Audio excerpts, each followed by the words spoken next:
یہ آسٹریلیا ہے، یہ ایک ایسا ملک ہے جس کے ہر موڑ پر آپ کو کچھ نیا دیکھنے کو ملے گا، جہاں پلمبر کی سیلری ڈاکٹر کے برابر ہے۔ یہ ملک تاریخ میں برطانیہ کی جیل ہوا کرتا تھا، مگر آج اس ملک نے اتنی ترقی کر لی ہے کہ ہر انسان اس ملک میں جانے کی خواہش رکھتا ہے۔ اس ملک میں انسانوں سے زیادہ جانور رہتے ہیں۔ آج کی ویڈیو میں ہم آپ کو آسٹریلیا کی تاریخ کے بارے میں بتائیں گے اور یہ 95% خالی کیوں ہیں، اس ملک کے ویزا کیسے حاصل کیے جا سکتے ہیں۔ اس کے علاوہ بہت سی دلچسپ معلومات آسٹریلیا کے بارے میں بتائیں گے۔ چینل کو سبسکرائب کر لیں۔ آسٹریلیا، اس ملک کا آفیشیل نام کامن ویلتھ آسٹریلیا ہے۔ اس ملک کی کل آبادی 2024 کی مردم شماری کے مطابق 2.75 کروڑ کے قریب ہے، جو آبادی کے لحاظ سے دنیا کی 55 نمبر پر آتا ہے۔ اس ملک کا کل رقبہ 76,88,287 مربع کلومیٹر ہے، جو رقبے کے لحاظ سے دنیا کے 6 نمبر پر آتا ہے۔ دوستو، کیا آپ جانتے ہیں رقبے کے لحاظ سے یہاں پر لوگوں کی تعداد صرف 3 لوگ پر مربع کلومیٹر ہے۔ آسٹریلیا کی 86% آبادی شہر میں رہتی ہے اور 14% آبادی گاؤں میں آباد ہے۔ آسٹریلیا کا دارالحکومت کینبرا ہے۔ کیا آپ کو پتہ ہے کینبرا شہر کو آسٹریلیا کا کیپٹل سٹی کیوں بنایا گیا، جبکہ بڑے شہر میلبرن اور سڈنی تھے؟ میلبرن اور سڈنی آپس میں لڑنے لگے کہ ہمیں کیپٹل بنایا جائے، اس لیے دونوں کو ہی کیپٹل نہیں بنایا گیا اور کینبرا شہر اس میں بازی لے گیا۔ دوستو، آسٹریلیا کو لینڈ آف بیچ بھی کہا جاتا ہے۔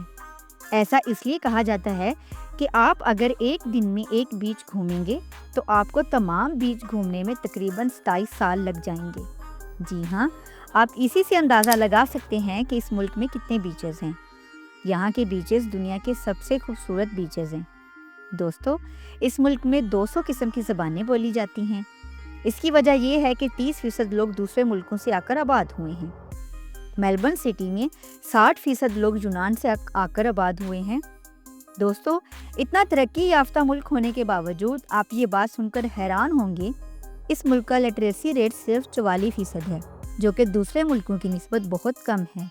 یہاں کے لوگوں کو پڑھنے لکھنے کا زیادہ شوق نہیں ہے۔ دوستو، آپ کو یہ بات بتا دوں، اس ملک میں انسان کم اور جانور زیادہ ہیں۔ آپ کو یہ جان کر حیرانگی ہوگی، آسٹریلیا میں 2.5 کروڑ کے قریب لوگ رہتے ہیں، جبکہ صرف بھیڑیں 15 کروڑ کے قریب ہیں۔ اس ملک میں ہی دنیا کے سب سے زہریلے سانپ بھی پائے جاتے ہیں۔ چلیں، اب آپ کو آسٹریلیا کی تاریخ میں لے کر جاتے ہیں۔ اس علاقے میں آباد کاری 65,000 سال سے بھی زیادہ پرانی ہے۔ اس علاقے کو بھی نیوزی لینڈ کی طرح سب سے پہلے ڈچ شخص نے 1606 میں دریافت کیا، جس کا نام ولیم جین زون تھا۔ سب سے پہلے اس علاقے کا نام ہالینڈ رکھا گیا۔ یہ شخص واپس یورپ چلا گیا۔ دوستو، کچھ بحری جہاز بھی اس علاقے میں آ کر تباہ ہو گئے اور لوگوں کو مجبوراً آسٹریلیا کے جزیروں پر رہنا پڑا، جس سے یورپ کی آباد کاری کا آغاز ہوا۔ 1770 میں جیمز کک برطانیہ سے آسٹریلیا کے جزیروں میں آیا۔ اس نے اس علاقے کا نام نیو ساؤتھ ویلز رکھ دیا۔ دوستو، 1776 میں برطانیہ نے امریکہ سے جنگ ہارنے کے بعد اپنا تمام فوکس آسٹریلیا کی طرف کر لیا اور نئی آباد کاری کا سلسلہ شروع ہو گیا۔ دوستو، یہاں آپ کو حیران کن بات بتاتی چلوں کہ شروع میں برطانیہ سے آسٹریلیا میں ان لوگوں کو بھیجا جاتا تھا جو کسی بھی طرح کے جرم کرنے پر پکڑے جاتے تھے۔ برطانیہ انہیں آسٹریلیا میں سزا کے طور پر چھوڑاتا تھا۔ یہ لوگ آسٹریلیا میں غلام کے طور پر کام کرتے تھے۔ سب سے پہلے سزا یافتہ لوگوں کی کالونی 28 جنوری 1788 میں آباد ہوئی اور آج آسٹریلیا کا نیشنل ڈے بھی 28 جنوری کو منایا جاتا ہے۔ آہستہ آہستہ لوگوں کی تعداد میں اضافہ ہوتا گیا اور پورے آسٹریلیا میں لوگ پھیل گئے۔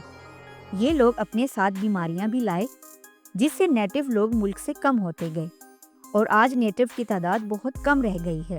دوستو، یہاں آباد کاری کی ایک وجہ گولڈ رش بھی ہے، مطلب یہاں سونے کی کانوں کی دریافت ہوئی تو لوگ بہت زیادہ تعداد میں آنا شروع ہو گئے اور امیر بھی ہوتے گئے۔ 1901 میں تمام کالونیز اکٹھی ہوئیں اور ایک اپنا آئین بنایا اور حکومت کا آغاز ہو گیا۔ ورلڈ وار 2 کے بعد آسٹریلیا نے امریکہ سے اپنی تعلق مضبوط کر لیا۔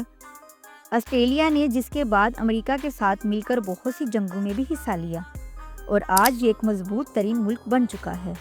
دوستو، کیا آپ جانتے ہیں اس ملک میں پورا ایک آئی لینڈ کیکڑوں کا ہے؟ یہ تعداد میں اتنی زیادہ ہیں کہ گورنمنٹ کو کیکڑوں کے لیے پل اور روڈز بنانی پڑی۔ اس علاقے کو کرسمس آئی لینڈ کہا جاتا ہے۔ دوستو، کیا آپ نے کبھی پنک کلر کی ندی دیکھی ہے؟ جی ہاں، آسٹریلیا میں ایک پنک کلر کی ندی بھی پائی جاتی ہے، لیکن آج تک سائنسدان اس کا اندازہ نہیں لگا سکے کہ اس کا پانی پنک ہونے کی کیا وجہ ہے۔ اس جگہ بہت زیادہ وزٹرز جاتے ہیں اور اس ندی کا نام ایلن لیک ہے۔ کیا وجہ ہے کہ آسٹریلیا کی آبادی صرف ساحل سمندر پر ہی آباد ہے؟ دنیا کا چھٹا بڑا ملک ہونے کے باوجود آبادی صرف لاہور شہر جتنی ہے۔ 95% آسٹریلیا آج بھی خالی ہے۔ دوستو، اصل میں آسٹریلیا کا زیادہ تر حصہ ریگستان اور جنگل سے گھرا ہوا ہے۔ ریگستانی علاقوں میں بارش بہت کم ہوتی ہے کیونکہ جغرافیائی لحاظ سے آسٹریلیا جس جگہ موجود ہے وہاں ہوا کی رفتار بہت کم ہو جاتی ہے، جس کی وجہ سے کناروں کے علاوہ سینٹر میں بادل بہت کم جاتے ہیں اور بارشیں بھی بہت کم ہوتی ہیں۔ اس لیے ہوا صرف آسٹریلیا کے کناروں تک ہی پہنچ پاتی ہے، جسے کوسٹل ریجن کہا جاتا ہے۔ آسٹریلیا کی معیشت کا دار و مدار قدرتی ذخائر پر ہے۔ اس کے علاوہ ٹورسٹ انڈسٹری بھی معیشت کو ایک سہارا دیتی ہے۔ دنیا کے سب سے زیادہ امیر لوگ میلبرن میں رہتے ہیں اور دوسرے نمبر پر آسٹریلیا میں ہیں۔ دنیا کا دوسرے نمبر پر گولڈ کے ذخائر بھی آسٹریلیا میں موجود ہیں اور کول کے ذخائر میں بھی یہ ملک دنیا کے دوسرے نمبر پر آتا ہے۔ اس کے علاوہ نیچرل گیس اور آئل بھی اس ملک میں موجود ہے۔ یہ ملک سب سے زیادہ چائنا اور انڈیا کے ساتھ ٹریڈ کرتا ہے۔ آسٹریلیا میں آج بھی بادشاہت کا نظام قائم ہے۔ دوستو، کیا آپ جانتے ہیں آسٹریلیا کا پرنس آج بھی انگلینڈ کا پرنس چارلس ہی ہے۔ اس ملک میں جو شخص ووٹ نہیں ڈالتا اسے جرمانہ بھی ادا کرنا پڑتا ہے۔ میلبورن آسٹریلیا کا سب سے خوبصورت شہر ہے، جسے فوک سٹی بھی کہا جاتا ہے، کیونکہ اس شہر میں آپ کو لومڑی بہت زیادہ نظر آئیں گی۔ اس شہر میں آپ کو سب کچھ اچھا نظر آئے گا، روڈ سے لے کر ہر چیز۔ تبھی تو یہ شہر 3 بار بیسٹ سٹی فار لیونگ کا ایوارڈ بھی جیت چکا ہے۔ دنیا میں سب سے زیادہ گیمبلنگ کسینو بھی آسٹریلیا میں موجود ہیں۔ آسٹریلیا کا سب سے بڑا شہر سڈنی ہے۔ اس شہر کی سب سے مشہور جگہ سڈنی اوپیرا ہاؤس ہے، جہاں بہت سی موویز کی شوٹنگ بھی کی جا چکی ہے۔ اس کے علاوہ harbour highlight cruise, Darling Harbour اور اس کے علاوہ بہت سی پلیسز موجود ہیں جہاں وزٹرز بہت زیادہ جاتے ہیں۔ کینگرو آئی لینڈ۔ دوستو، کینگرو آسٹریلیا کا نیشنل اینیمل بھی ہے۔ اس آئی لینڈ میں آپ کو کینگرو بہت زیادہ نظر آئیں گے۔ تسمانیہ شہر کی زندگی سے دور چھٹیاں گزارنے کے لیے سب سے بیسٹ جگہ ہے۔ شاندار بیچز، پہاڑ اور خوبصورت جھیلیں آپ کو دیکھنے کو ملیں گی۔ تسمانیہ وائلڈ لائف کے شوقین لوگوں کے لیے فیوریٹ جگہ ہے۔ کسی زمانے میں تسمانیہ برٹش کی جیل ہوا کرتا تھا۔ دوستو، کیا آپ جانتے ہیں دنیا کی سب سے صاف ہوا بھی تسمانیہ میں ہے۔ دوستو، آپ سوچ رہے ہوں گے کہ آسٹریلیا کیسے جا سکتے ہیں۔ آپ جابس کے لیے بھی جا سکتے ہیں، اسٹڈی ویزا پر بھی، اور وزٹ کے لیے بھی جا سکتے ہیں۔ آسٹریلیا میں یونیورسٹیز کی بہت سے اسکالرشپ پروگرام بھی موجود ہیں۔ دوستو، یہاں آپ کو ایک حیران کن بات بتاتی چلوں، آسٹریلیا ایسا ملک ہے جہاں پڑھے لکھے لوگوں سے زیادہ ان پڑھ لوگ پیسہ کماتے ہیں۔ آپ کو یہ جان کر حیرانگی ہوگی، آسٹریلیا میں پلمبر کی تنخواہ ڈاکٹر کی تنخواہ کے برابر ہے، اور آسٹریلیا میں کارپینٹر کی تنخواہ وکیل کی تنخواہ کے برابر ہے۔ مزدور اور مستری کی ڈیمانڈ آسٹریلیا میں سب سے زیادہ ہے۔ انڈیا نے اس میں بہت اچھا کام کیا، پلمبر اور کارپینٹر کے لیے سرٹیفائیڈ کورسز شروع کروائے، تاکہ اگر انڈیا کے لوگ آسٹریلیا یا کسی بھی ملک میں جائیں تو ان کے پاس ویریفائیڈ سرٹیفکیٹ موجود ہوں۔ اس لیے انڈین دنیا میں بہت زیادہ پیسہ کما رہے ہیں۔ پاکستان میں نہ کوئی کورس ہے اور نہ ہی کوئی پراپر سرٹیفیکیشن کروائی جاتی ہے جس سے لوگوں کی سکلز میں اضافہ ہو سکے۔ اس کے علاوہ گلوبل ٹیلنٹ ویزا، یہ ویزا ان کے لیے ہے جن کے پاس PhD ڈگری ڈاکٹر یا وکیل ہیں، 5 سال کا تجربہ اور عمر 50 سے 55 بھی ہو تو یہ ویزا اپلائی کر سکتے ہیں۔ دنیا کا زندہ سب سے بڑا جانور نیلے وہیل بھی اسی ملک میں پایا جاتا ہے۔ دنیا کا زندہ سب سے بڑا جانور نیلے ویل بھی اسی ملک میں پایا جاتا ہے۔ یہ جانور اتنا بڑا ہوتا ہے کہ ایک انسان کو ایک ہی وقت میں اپنے منہ میں ڈال سکتا ہے۔ اولورو دنیا کی سب سے بڑی چٹان ہے جو تقریباً 348 میٹر اونچی ہے۔ یہ آسٹریلیا کے مقامی لوگوں کے لیے مقدس مقام ہے۔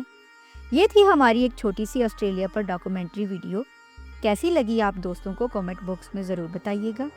آپ اس ویڈیو کو کہاں سے دیکھ رہے ہیں یہ بھی بتائیے گا، اور نئے آنے والے دوستوں سے گزارش ہے چینل کو سبسکرائب کر لیں۔ اپنا بہت سارا خیال رکھیں۔ اللہ حافظ۔